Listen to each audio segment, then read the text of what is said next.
नमस्कार, स्वागत है आपका बुलेटिन में। सबसे पहले बात बीजेपी के राष्ट्रीय अध्यक्ष जेपी नड्डा के उत्तराखंड दौरे की करते हैं। नड्डा 2 दिन के दौरे पर आज सुबह 10 बजे देहरादून के जौलीग्रांट एयरपोर्ट पर पहुंचेंगे। इसके बाद भानियावाला, छिद्दरवाला, नेपाली फॉर्म, रायवाला में उनका स्वागत किया जाएगा। इसके बाद नड्डा भूपतवाला में एक होटल में रुकेंगे, जहां पर पार्टी के कार्यक्रम में शामिल होंगे। पहले दिन प्रदेश पदाधिकारी, जिला अध्यक्ष और मोर्चों के अध्यक्ष, साथ ही महामंत्रियों के साथ उनकी बैठक होनी है। शाम 4 बजे सांसद, विधायक और मंत्रियों के साथ भी बैठक करेंगे। 21 अगस्त को जेपी नड्डा रायवाला में पूर्व सैनिकों के साथ संवाद करेंगे और साथ ही जिलाध्यक्षों, नगर निगम और डीसीबी अध्यक्षों से बैठक करेंगे। और शाम को हरिद्वार में साधु संतों से मुलाकात का भी उनका कार्यक्रम है। तो 2 दिनों का उनका मिनट टू मिनट कार्यक्रम क्या है वो हम आपको बता रहे हैं। एक के बाद एक कई कार्यक्रमों में उनको शामिल होना है। पार्टी पदाधिकारियों से मुलाकात करनी है, कार्यकर्ताओं से मुलाकात करनी है, साधु संतों के साथ संवाद करना है, पूर्व सैनिकों के साथ भी बातचीत करेंगे। मकसद यही है कि 2022 को लेकर एक ऐसी रणनीति तैयार की जाए कि मिशन 2022 को फतेह किया जा सके। और इसी के तहत बीजेपी के राष्ट्रीय अध्यक्ष जेपी नड्डा 2 दिनों के उत्तराखंड दौरे पर हैं। आज सुबह 10 बजे वो जौलीग्रांट एयरपोर्ट पहुंच जाएंगे और उसके बाद उनके कार्यक्रमों की शुरुआत हो जाएगी। इसके लिए पार्टी ने तमाम तैयारियां पहले से ही मुकम्मल कर रखी हैं। फिलहाल आज एक के बाद एक बैठकों का दौर यहां पर चलने वाला है। देहरादून से हमारे सहयोगी सुनील नवप्रभात इस वक्त हमारे साथ लाइव जुड़ चुके हैं।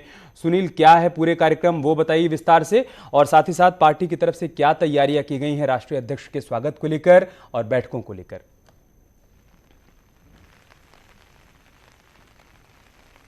देखिए अमित, 2 दिन के इस दौरे के तहत जेपी नड्डा 8 मीटिंगें लेंगे, संगठनात्मक जो बैठकें होंगी, और इसके अलावा 3 सार्वजनिक प्रोग्राम हैं।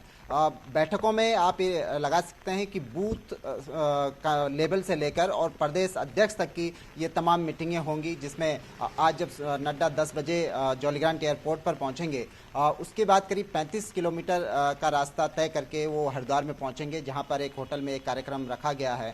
इस बीच पूरे रास्ते भर नड्डा का भव्य स्वागत की तैयारी बीजेपी ने की हुई है। बीजेपी के जो तमाम पदाधिकारी हैं, प्रदेश अध्यक्ष हैं, उनकी जो टीम है वो कल से हरिद्वार में डेरा डाली हुई है और हर वो कोशिश की जा रही है कि नड्डा के इस दौरे को भव्य और दिव्य बनाया जाए। इसके लिए पूरी तैयारियां वहां पर की गई हैं। आज जौलीग्रांट एयरपोर्ट पर भी प्रदेश अध्यक्ष, मुख्यमंत्री और प्रदेश पदाधिकारी मौजूद होंगे नड्डा की अगवानी के लिए, और वहां से उनको जुलूस के साथ हरिद्वार ले जाया जाएगा। जगह जगह करीब 6 से 7 स्थानों पर इस 35 किलोमीटर के दायरे में उनका स्वागत किया जाएगा। 2 बजे के बाद जो बैठकों का क्रम है वो शुरू होगा, जिसमें प्रदेश पदाधिकारियों के साथ वो बैठेंगे। विभिन्न जो मोर्चे बीजेपी के हैं, 7 जो विभिन्न मोर्चे हैं, उनके जिलाध्यक्ष, उनके महामंत्री, उनके प्रदेश अध्यक्ष के साथ वहां पर बैठकों का दौर चलेगा। और इस बैठक में चूंकि ये चुनावी साल है, अब चुनाव में महज 5 से 6 महीने का समय बचा हुआ है, तो नड्डा पूरा रोड मैप तय करेंगे। जो पिछले जून में बीजेपी की जो चिंतन मीटिंग हुई थी, उसमें रोड मैप अगले 5-6 महीने का रोड मैप तय कर लिया गया था कि आगे पार्टी क्या कुछ कार्यक्रम करेगी।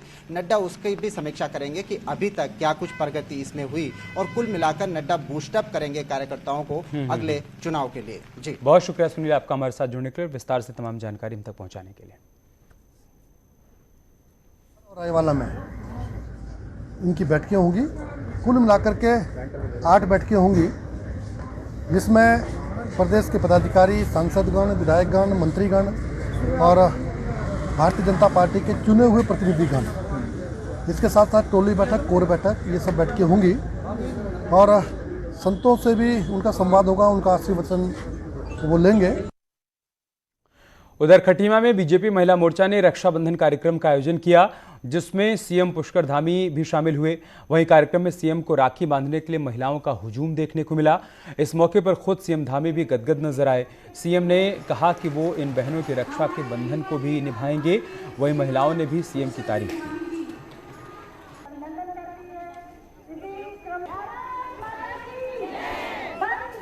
अपनी बहनों का धन्यवाद करता हूं और उनकी जो अपेक्षाएं हैं, जो उनका विश्वास है, मैं भगवान से प्रार्थना करूंगा कि भगवान मुझे इतनी शक्ति दे कि मैं उनके आशा और विश्वास पर खरा उतर सकूं और उनके लिए कुछ काम कर सकूं। इधर Congress election campaign committee chairman Harish Rawat ने बड़ा ऐलान कर दिया है।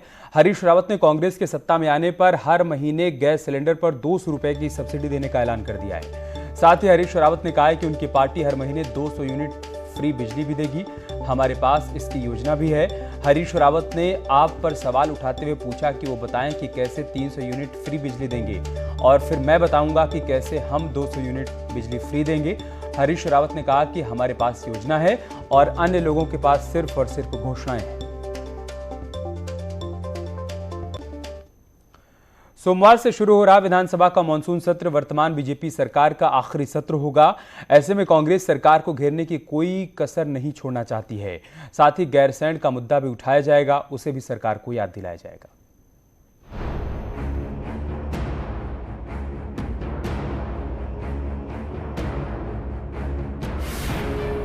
दस विधायकों वाली कांग्रेस के पास सरकार को घेरने का आखिरी मौका है, क्योंकि विधानसभा का मानसून सत्र इस सरकार के कार्यकाल का आखिरी सत्र होगा। नेता विपक्ष प्रीतम सिंह का कहना है कि देवस्थानम बोर्ड, कुंभ टेस्टिंग फर्जीवाड़ा समेत कई मुद्दों पर सरकार को घेरा जाएगा।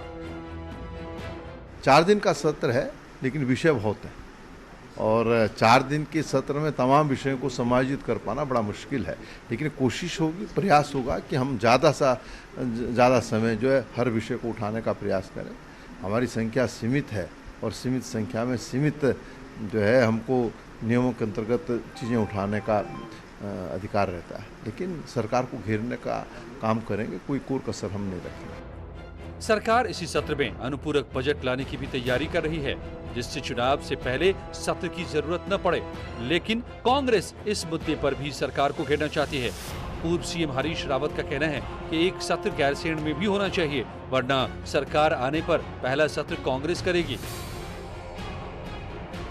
सरकार ईमानदार है तो उनको एक सत्र और करना चाहिए और गैरसैंण में करना चाहिए।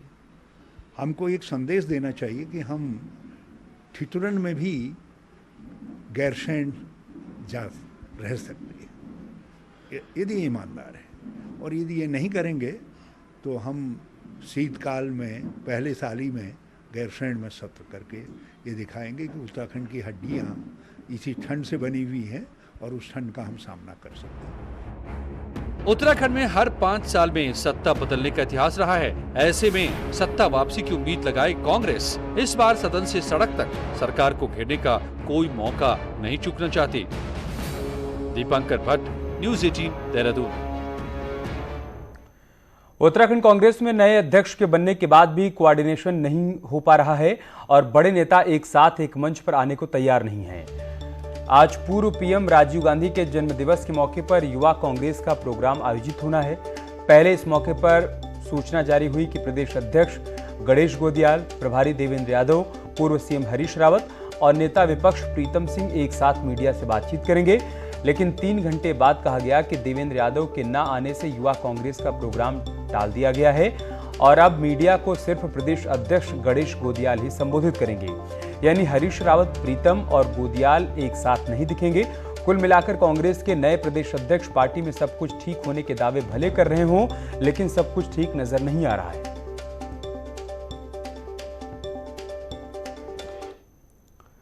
कांग्रेस के प्रदेश अध्यक्ष गणेश गोदियाल श्रीनगर दौरे पर थे। गोदियाल का यह कहना है कि यहां पर उन्हें बीजेपी नेता एवं कैबिनेट मंत्री हरक सिंह रावत की माता मिली। उन्होंने पैर छुए तो मंत्री की मां ने खुद को जन्मजात कांग्रेसी बताते हुए गोदियाल को जीत का आशीर्वाद दिया। गोदियाल का कहना है कि अब मुझे भरोसा हो गया है कि मेरी जीत निश्चित है। उधर मंत्री हरक सिंह रावत का कहना है कि बड़े बुजुर्ग तो सबको आशीर्वाद देते हैं, लेकिन ये हर किसी को नहीं लगता। ये आशीर्वाद किसको लगेगा 2022 में पता चल जाएगा। मैं जब सिरकोट से श्रीनगर की ओर जा रहा था तो हमारे काफ़ी लंबी रैली चल रही थी। उसमें हमने माता जी को देखा। मैं गाड़ी से नीचे उतरा और मैंने उनका आशीर्वाद लिया और उन्होंने कहा कि मैं आजीवन कांग्रेसी हूं और मैं तुम्हें आशीर्वाद देती हूं। मुझे बड़ी खुशी हुई और मैं निश्चित रूप में मुझे भरोसा है कि उनके आशीर्वाद से मैं विजयश्री हासिल करूंगा।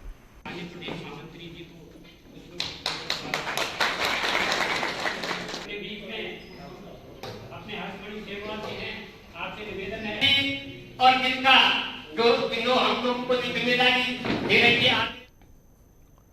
उत्तराखंड में टाटा कैंसर हॉस्पिटल की स्थापना को लेकर दिल्ली में एटॉमिक एनर्जी मंत्री डॉक्टर जितेंद्र सिंह की अध्यक्षता में एक उच्च स्तरीय बैठक आयोजित की गई।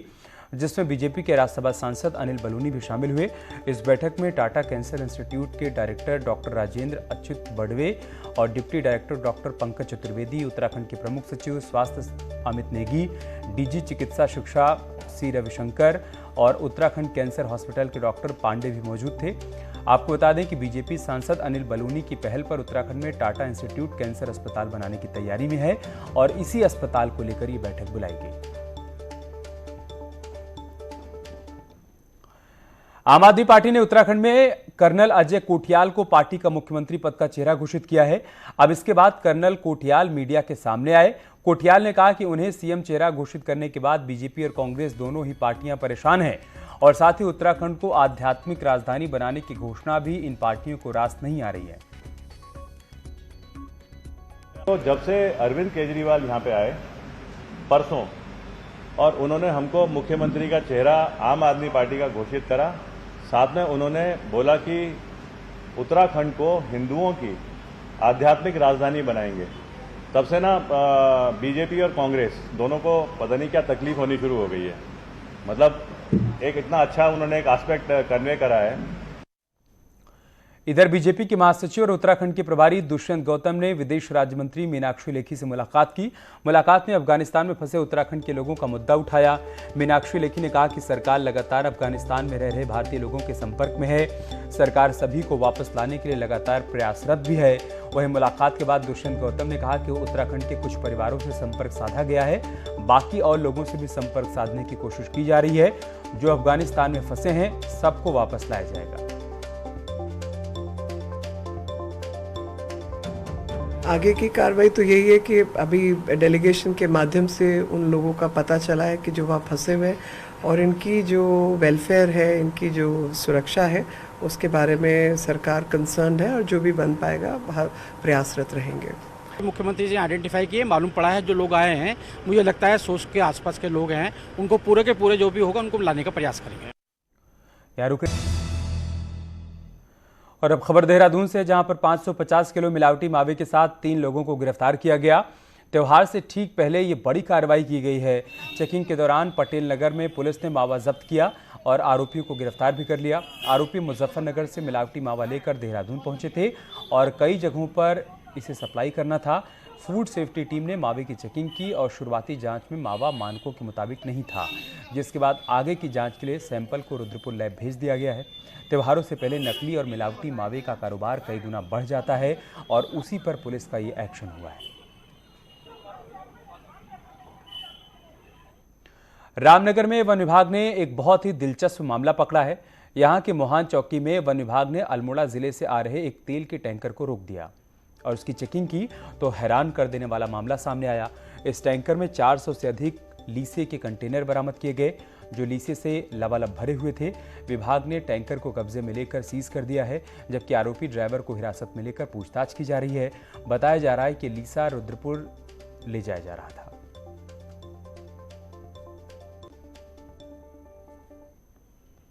मुड़ा क्षेत्र से रानीखेत होते हुए ये अभी सूचना जो हमारे पास है कि ये रुद्रपुर वगैरह जा रहा है और इसको मोहान बैरियर पर हमारे कर्मचारियों द्वारा, जो राजेंद्र सातड़ियाल बीट प्रभारी हैं, गेट प्रभारी मोहान हैं, तथा वहाँ के स्टाफ द्वारा उनके सहयोग से पकड़ा गया है।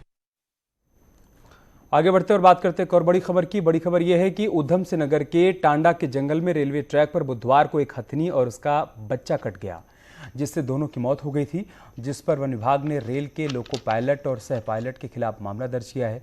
इसके साथ विभाग अब इन रेलवे ट्रैक के आसपास सेंसर लगाने समेत कई बिंदुओं पर विचार कर रहा है, जिससे कि आने वाले समय में ऐसी घटनाओं को रोका जा सके।